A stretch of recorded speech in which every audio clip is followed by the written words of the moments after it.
वक्रतुंड महाकाय सूर्यकोटि समप्रभा निर्विघ्नं कुरु मे देव सर्वकार्येषु सर्वदा। इस मंत्र के साथ ही चलिए आज हम आपको संकष्टी चतुर्थी व्रत के बारे में बताते हैं। संकष्टी चतुर्थी का व्रत क्यों रखा जाता है, इसका महत्व क्या है और अंत में हम इसकी कथा सुनेंगे। तब चलिए आज हम शुरू करते हैं। अश्विन माह में आने वाली संकष्टी चतुर्थी को विघ्नराज संकष्टी चतुर्थी कहा जाता है। विघ्नराज संकष्टी चतुर्थी भगवान गणेश को समर्पित एक महत्वपूर्ण व्रत है जो हर महीने के कृष्ण पक्ष की चतुर्थी को मनाया जाता है। इस दिन भक्त गणेश जी की पूजा करके विघ्नों को दूर करने और समृद्धि प्राप्त करने की प्रार्थना करते हैं।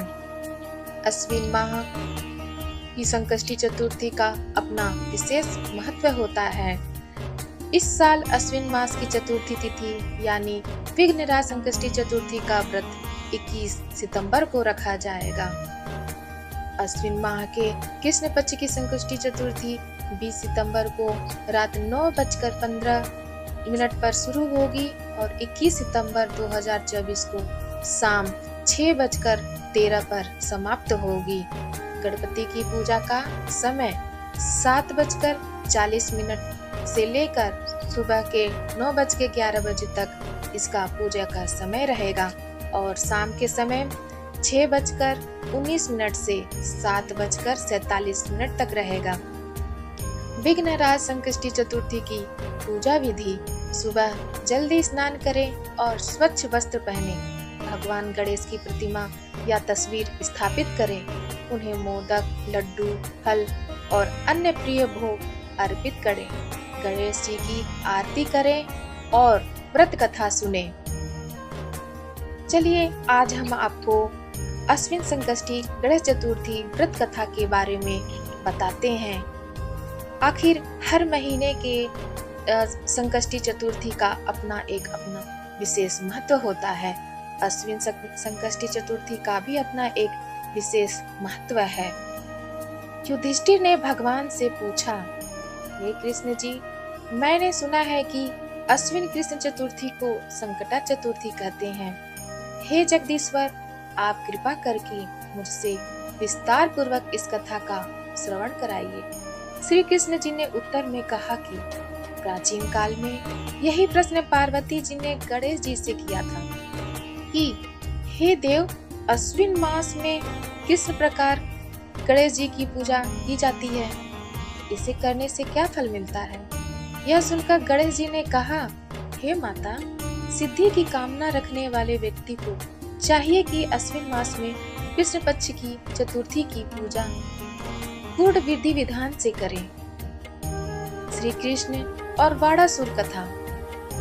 अश्विन मास की संकष्टी चतुर्थी को श्री कृष्ण तथा बाड़ासुर की इस कथा के अनुसार एक समय की बात है।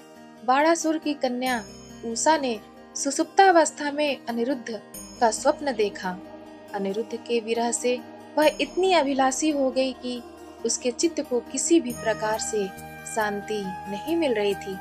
उसने अपनी सहेली चित्रलेखा से त्रिभुवन के संपूर्ण प्राणियों के चित्र बनवाए। जब चित्र में अनिरुद्ध को देखा तो कहा, मैंने इसी व्यक्ति को स्वप्न में देखा था। इसी के साथ मेरा पाणी ग्रहण भी हुआ था। हे सखी, यह व्यक्ति जहाँ कहीं भी मिल सके ढूंढ लाओ, अन्यथा इसके वियोग में मैंने अपने प्राण छोड़ दूंगी। अपनी सखी की बात सुनकर चित्रलेखा अनेक स्थानों में खोज करती हुई द्वारकापुरी में आ पहुंची। चित्रलेखा राक्षसी माया जानती थी। उसने वहां अनिरुद्ध को पहचान कर उसने उसका अपहरण कर लिया और रात्रि में पलंग सहित अनिरुद्ध को उठाकर वह गोधली बेला में बाड़ासुर की नगरी में प्रविष्ट हुई। इधर प्रद्युम्न को पुत्र शोक के कारण असाध्य रोग से ग्रसित होना पड़ा। अपने पुत्र प्रद्युम्न एवं पौत्र अनिरुद्ध की घटना से कृष्ण जी भी व्याकुल हो उठे। रुक्मिणी भी पौत्र के दुख से दुखी होकर बिलखने लगी और खिन्न मन से कृष्ण जी से कहने लगी, हे नाथ, हमारे प्रिय पौत्र का किसने हरण कर लिया। अथवा वह अपनी इच्छा से ही कहीं गया है। मैं आपके सामने शोका कुल हो अपने प्राण छोड़ दूंगी। रुक्मिणी की ऐसी बात सुनकर श्री कृष्ण जी यादवों की सभा में उपस्थित हुए। वहां उन्होंने परम तेजस्वी लोमस ऋषि के दर्शन किए। उन्हें प्रणाम कर श्री कृष्ण ने सारी घटना कह सुनाई। श्री कृष्ण ने लोमस ऋषि से पूछा कि हे मुनीश्वर, हमारे पौत्र को कौन ले गया? वह कहीं स्वयं तो नहीं चला गया? हमारे बुद्धिमान पौत्र का किसने अपहरण कर लिया?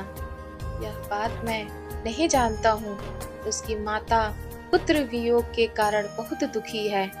कृष्ण जी की बात सुनकर लोमस मुनि ने कहा, हे कृष्ण, बाड़ासुर की कन्या उषा की सहेली चित्रलेखा ने आपके पौत्र का अपहरण किया है और उसे बाड़ासुर के महल में छिपा के रखा है। यह बात नारद जी ने बताई है। आप अश्विन मास के कृष्ण पक्ष की चतुर्थी संकटा का अनुष्ठान कीजिए। इस व्रत के करने से आपका पौत्र अवश्य ही आ जाएगा।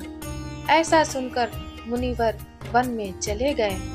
श्री कृष्ण जी ने लोमस ऋषि के कथन अनुसार व्रत किया और इस व्रत के प्रभाव से उन्होंने अपने शत्रु बाड़ासुर को पराजित कर दिया। यद्यपि उस भीषण युद्ध में शिव जी ने बाड़ासुर की बड़ी रक्षा की, फिर भी वह परास्त हो गया। भगवान कृष्ण ने कुपित होकर बाड़ासुर की सहस्त्र भुजाओं को काट डाला। ऐसी सफलता का कारण व्रत का प्रभाव ही था। श्री गणेश जी को प्रसन्न करने तथा संपूर्ण विघ्न को हरने के लिए इस व्रत के समान कोई दूसरा व्रत नहीं है। श्री कृष्ण ने कहा, हे राजन, संपूर्ण विपत्तियों के विनाश के लिए मनुष्य को इस व्रत को अवश्य ही करना चाहिए। इसके प्रभाव से आप शत्रुओं पर विजय प्राप्त करेंगे एवं राज्याधिकारी होंगे। इस व्रत की महिमा का वर्णन बड़े बड़े विद्वान भी नहीं कर सकते। हे कुंती पुत्र, मैंने इसका अनुभव स्वयं किया है। यह मैं आपसे सत्य कह रहा हूँ। सनातन धर्म से जुड़ी हुई और भी व्रत त्योहार कथा कहानियों के बारे में जानकारी प्राप्त करने के लिए आप हमारे इस चैनल सनातन कथा संग्रह को लाइक करें, शेयर करें और सब्सक्राइब करें।